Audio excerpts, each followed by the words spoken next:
بعض لوگ یہ کہتے ہیں کہ کسی کی تعلیمات اچھی دیکھ کر کے شاید وہ بھی نبی ہو سکتے ہیں، گوتم بدھ بھی نبی ہو سکتا ہے، رام کرشن کے بارے میں بھی کچھ لوگوں نے کلام کر دیا۔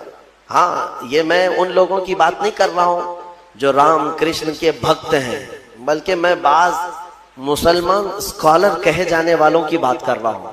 ہاں، ان لوگوں کو تحقیق کا بڑا شوق ہے تو تحقیق میں کچھ بھی لٹ مار دیں گے۔ گوتم بدھ نبی ہیں، نبی ہو سکتے ہیں، یہ کچھ لوگوں نے یہ شوشہ چھوڑا۔ دلیل میں یہ کہتے ہیں ان کی تعلیمات بھی جو ہیں وہ دوسرے نبیوں کی تعلیمات سے ملتی جلتی ہیں، تصوف کے جتنے بھی مراحل ہیں وہ ان کی تعلیمات میں بھی ملتے ہیں۔ ہو سکتا ہے وہ اپنے زمانے کے نبی رہے ہوں۔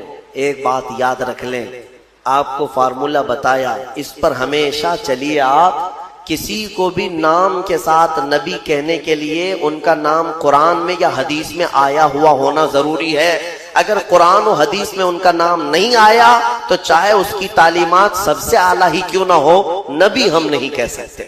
کسی غیر نبی کو، نبی نہیں تھا اور آپ نے اس کو نبی کہا، کافر ہو جائے۔ اور کوئی نبی ہے ان کی نبوت کا انکار کیا تب بھی کافر ہو گئے۔ 1,24,000 کم و بیش جتنے بھی نبی آئے، کہاں سے شروع ہوئے کہاں پہ ختم ہوئے یہ بھی ماننا ضروری ہے آپ کو۔ اسلامی عقیدہ، سب سے پہلے نبی آدم علیہ السلام اور سب سے آخری نبی محمد صلی اللہ علیہ وسلم، یہ دونوں چیزیں بھی ماننا آپ کو ضروری ہے۔ قرآن پاک جب مکمل ترتیب دے دیا گیا نا، مکمل ترتیب دے دیا گیا، کور لگا دیے گئے قرآن، اور حضرت عثمان غنی نے فرمایا اب قرآن وہی ہے جو ان دو رٹ کے بیچ میں ہے، اس میں کوئی ایک ورق زیادہ بھی نہیں کرے گا اور ایک ورق اس میں سے نکالے گا بھی نہیں، سب گنا جا چکا ہے۔ آدم علیہ السلام ابتدائے انبیاء اکرام میں پہلے نبی ہیں اور محمد صلی اللہ تعالی علیہ وسلم آخری نبی ہیں۔ یہ دونوں اول و آخر کا ماننا بہت ضروری ہے۔ ان میں ایک نبی کو بھی ہٹایا تو بہت سارے ظالم دوسروں کو لا کر اندر داخل کریں گے۔ سارے نبیوں کو ماننا ہمارے لیے ضروری ہے، لیکن محمد صلی اللہ تعالی علیہ وسلم کے بارے میں کچھ عقیدے الگ ہیں، خاص ہیں۔ وہ یہ ہے کہ وہ نبی بھی ہیں، رسول بھی ہیں، افضل الرسل بھی ہیں، سید الانبیاء بھی ہیں۔ یہ سب ماننا ہر مومن کے لیے ضروری ہے، اور سب سے مضبوط چیز یہ ماننا ضروری ہے کہ میرے محمد صلی اللہ علیہ وسلم خاتم النبیین ہیں۔ اب ان کے بعد کوئی نبی نہیں آ سکتا۔ اگر کسی نے نبوت کا دعویٰ کیا میرے آقا کے بعد، حدیث میں اس کو دجال کہا گیا ہے، وہ دجال ہے۔ دجال کسے کہتے؟ سب سے بڑا جھوٹا۔ وہ جو بڑا دجال آئے گا وہ بعد میں آئے گا، لیکن جو نبوت کا دعویٰ کرتے وہ بھی دجال ہے۔ بات سمجھ میں آ رہی؟ یہ عقیدہ بہت ہی اہمیت کا عامل ہے، اس لیے اس کو لے کر کے چلے۔ آپ غیر نبی کو آپ نبی کہہ نہیں سکتے۔ پہلے کی امتوں میں کچھ چیزیں حلال تھیں، بعد میں حرام ہوئی۔ جیسے آدم علیہ السلام کی امت، ان کی اولاد تھی، بھائی بہن کا نکاح جائز تھا، اس لیے کہ انسان تھے ہی نہیں، جو تھے انہی کی اولاد تھی۔ تو اب نسل کو بڑھایا کیسے جائے گا؟ انہی کی اولاد میں آج جو پیدا ہوتا لڑکا اور کل جو پیدا ہوتی لڑکی، یعنی حضرت حوا کو روزانہ ایک لڑکا اور ایک لڑکی پیدا ہوتی، یہ نسل انسانی کی ابتدا تھی، ایسے نہیں کہ 9 مہینے کے بعد پیدا ہونا۔ تو ان کی شریعت تھی آدم علیہ السلام کی، اور اس شریعت میں جائز تھا بھائی بہن کا نکاح، لیکن اس کے بعد جب نسل انسانی بڑھ گئی تو پھر یہ منسوخ ہو گیا، حکم ختم۔ آپ نے قرآن میں سنا بھی ہے سورہ یوسف کی تفصیل میں کہ حضرت یوسف علیہ السلام کو ان کے 11 بھائیوں نے اور عزیز مصر نے اور ان کے والد نے سجدہ کیا۔ تو یہ سجدہ کیا تھا؟ ان کی شریعت میں تعظیم کا سجدہ جائز تھا، تعظیم کے لیے، لیکن بعد میں شریعت محمدی میں یہ سجدہ بھی حرام قرار دیا۔ سجدے تعظیم بھی ہماری شریعت میں جائز نہیں، چاہے وہ حضور کے لیے ہو، کسی اور نبی کے لیے ہو، یا کسی ولی کے لیے ہو، یا کسی کی قبر کے لیے ہو، کسی کے لیے بھی جائز نہیں۔ میرے آقا صلی اللہ تعالی علیہ وسلم نے سارے سجدے ختم فرمائے سوائے رب ذوالجلال کے سجدے کے۔ اللہ کا سجدہ بس، اس کے علاوہ کسی کے لیے سجدہ جائز نہیں۔ انبیاء اکرام کی شریعتوں میں بدلاؤ ہوتا رہا، کتابیں بدلتی رہیں، لیکن عقیدہ سب کا ایک ہی تھا۔ آدم علیہ السلام سے لے کر آج تک جو عقیدہ ہمارا ہے، یہ عقیدہ سب کا ایک ہی ہے۔ یہ کتنے نبی آئے، ان کی صحیح تعداد تو اللہ اس کے رسول کو ہی معلوم، لیکن کچھ حدیثوں میں ایک فیگر ملتا ہے، ایک روایت میں حضور اکرم صلی اللہ تعالی علیہ وسلم کی حدیث میں ملتا ہے 1,24,000 اور ایک روایت میں 2,24,000. تو الگ الگ روایتیں آئی ہیں صحابہ نے جو روایت کیا. اس لیے بزرگوں نے فرمایا، علماء نے فرمایا کہ صحیح تعداد تو اللہ ہی بہتر جانے، لیکن کبھی اگر کہنا ہوا تو یوں کہیں 1,24,000 کم و بیش، کم بھی ہو سکتے ہیں یا زیادہ بھی ہو سکتے ہیں، لیکن سب پر ہمارا ایمان ہے. لیکن یہاں ایک عقیدہ سنتے جائیے، اللہ کا نبی آپ کس کو کہیں گے؟ کسی کو بھی اللہ کا نبی کہنے کے لیے نام کے ساتھ آپ کو قرآن میں اس کا نام ہونا چاہیے یا رسول پاک سے سنا ہوا ہونا چاہیے. حضرت ابراہیم علیہ السلام نام کے ساتھ نبی ہم جانتے ہیں کیونکہ ان کا نام قرآن میں بھی آیا ہے اور حضور کی زبان پر بھی آیا ہے. اسماعیل علیہ السلام، موسیٰ علیہ السلام، عیسیٰ علیہ السلام، داؤد علیہ السلام، سلیمان علیہ السلام، یہ انبیاء وہ ہیں جن کے نام قرآن میں آئے اور احادیث میں بھی آئے. 26 نبیوں کے نام قرآن پاک میں آئے اور کچھ ان کے علاوہ احادیث میں نام آئے ہیں. کل ملا کر کے اگر 40 نام ہیں تو باقی 1,24,000 کہاں ہیں؟ تو ان کے بارے میں آپ کو من جملہ عقیدہ رکھنا ہوگا. اتنے آئے تھے لیکن ہر ایک کا نام ہمیں معلوم نہیں. جتنے نام حضور نے بتائے اتنے ناموں کے ساتھ ہمیں نبی ماننا فرض ہے. اب یہاں پر وہی بات آ جاتی ہے، بعض لوگ یہ کہتے ہیں کہ کسی کی تعلیمات اچھی دیکھ کر کے شاید وہ بھی نبی ہو سکتے ہیں. گوتم بدھ بھی نبی ہو سکتا ہے. رام کرشن کے بارے میں بھی کچھ لوگوں نے کلام کر دیا.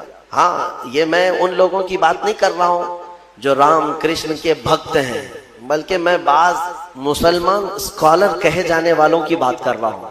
ہاں، ان لوگوں کو تحقیق کا بڑا شوق ہے تو تحقیق میں کچھ بھی لٹ مار دیں گے. کیوں میاں گوتم بدھ نبی ہیں؟ یہ کچھ لوگوں نے یہ شوشہ چھوڑا.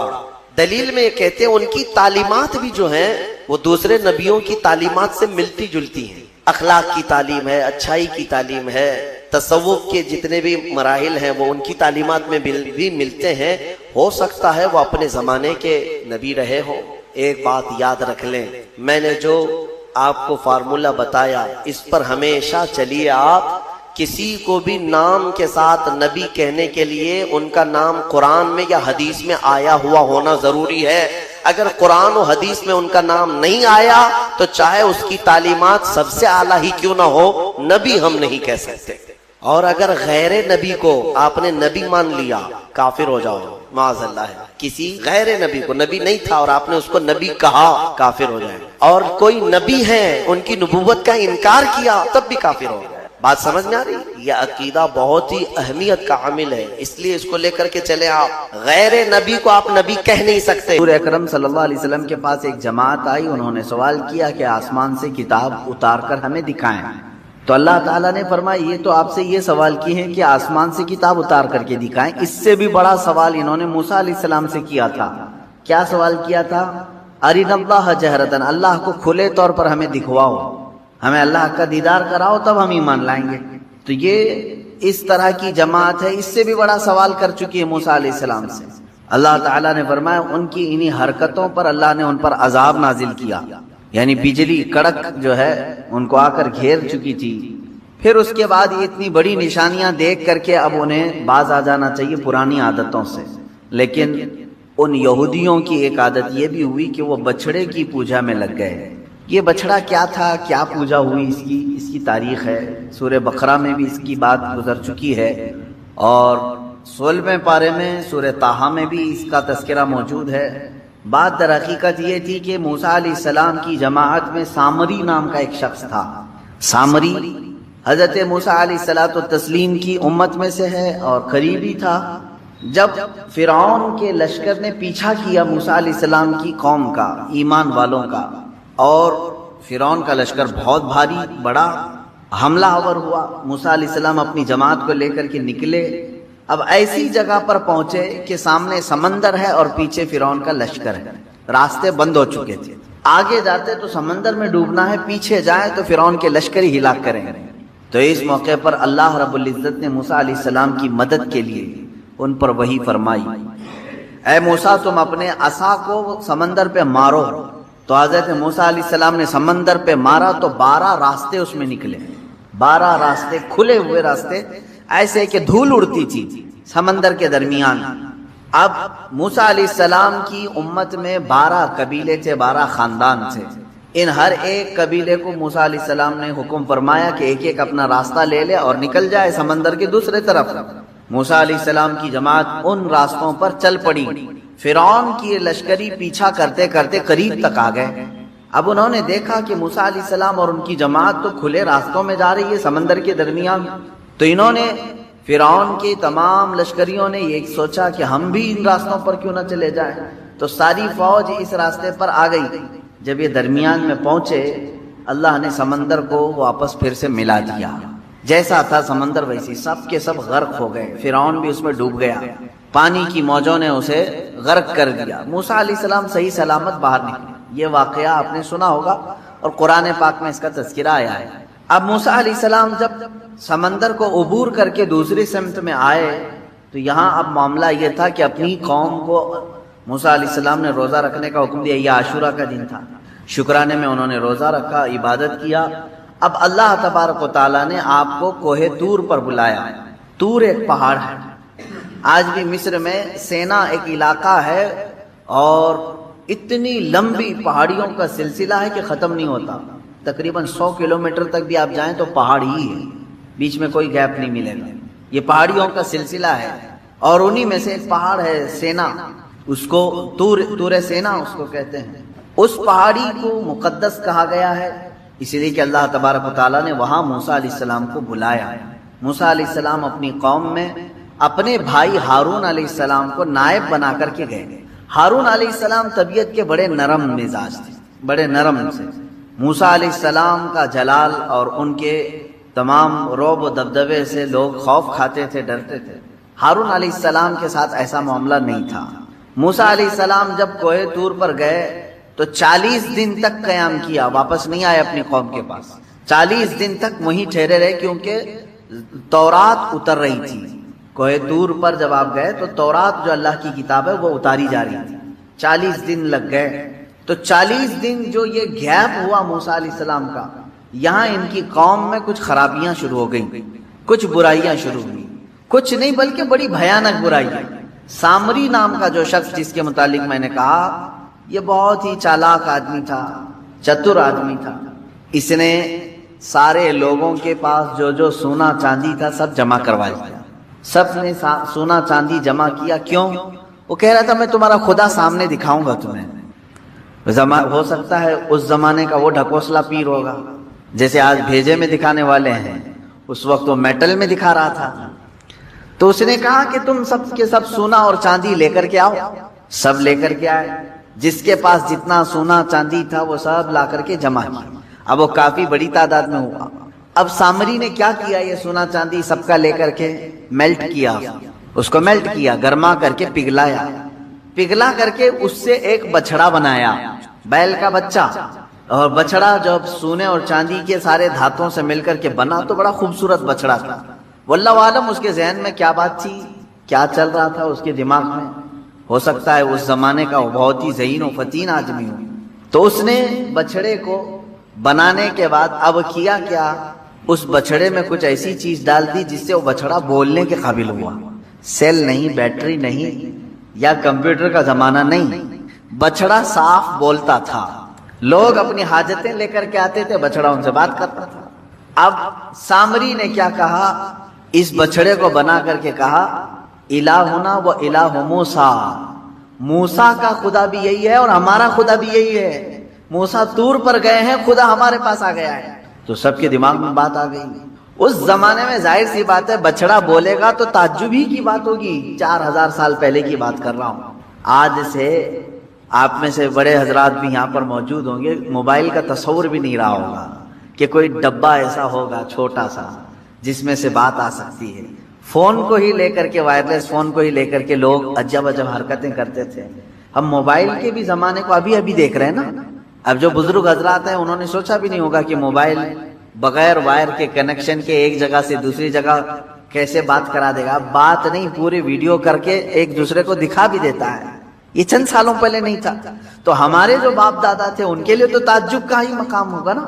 اب یہ 3000-4000 سال کے عرصے پہلے کی بات کر رہا ہوں. اس زمانے میں اگر کوئی بچڑا بولنے لگے، بات کرنے لگے، تو کیا تعجب کی بات نہیں؟ آج بھی تعجب کی بات ہے. جب گنپتی بول رہی ہے یا دودھ پی رہی ہے تو لوگ اس کی پوجا کے لیے ہیں، جاتے ہیں. ہوتا نہیں ہے؟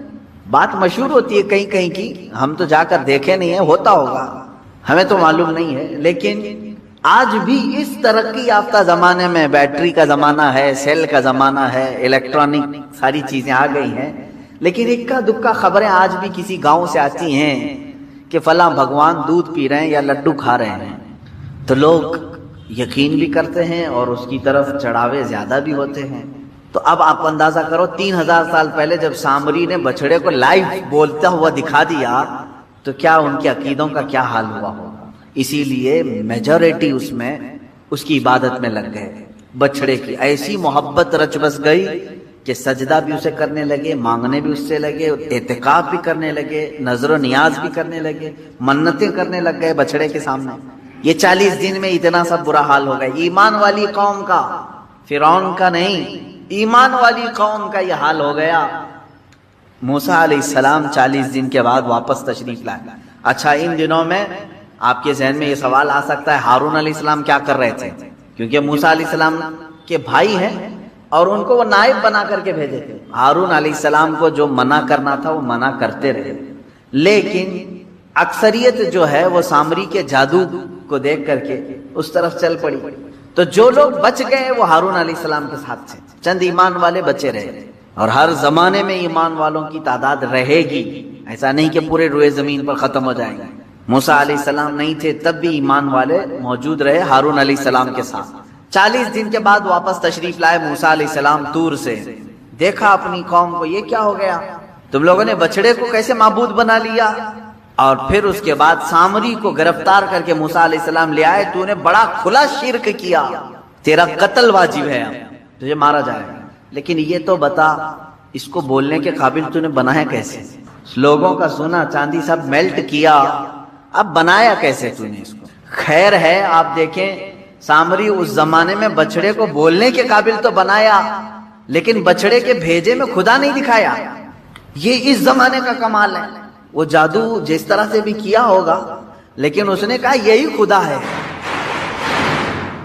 اب آپ اندازہ کریں موسیٰ علیہ الصلوۃ والتسلیم نے جب اس سے سوال کیا، اب وہ جواب کیا دیتا ہے؟ بصرت بما لم يبصروا به فقبضت قبضة من اثر الرسول فنبذتها وكذلك سولت لي نفسي. یہ 16ویں پارے میں ہے. جب ہم سمندر کا راستہ طے کر کے آگے آ رہے تھے اس وقت معاملہ یہ تھا، موسیٰ علیہ الصلوۃ والتسلیم گھوڑے پر سوار تھے. موسیٰ علیہ السلام گھوڑے پر سوار تھے. اب سامری کہتا ہے میں نے ایک چیز ایسی دیکھی جو لوگوں نے نہیں دیکھی، عام لوگ نہیں دیکھ رہے تھے. کیا؟ موسیٰ علیہ الصلوۃ والتسلیم کے گھوڑے کے آگے آگے جبرائیل علیہ السلام چل رہے تھے. وہ شاید چاہے وہ گھوڑے کی رسی پکڑ کر کے یا باگڈور سنبھالے ہوئے جبرائیل علیہ السلام چل رہے تھے. یہ کہتا ہے سامری مجھے کچھ تو نظر آ رہا تھا کہ کوئی نوری مخلوق آگے چل رہی ہے. تو کیا ہوا پھر؟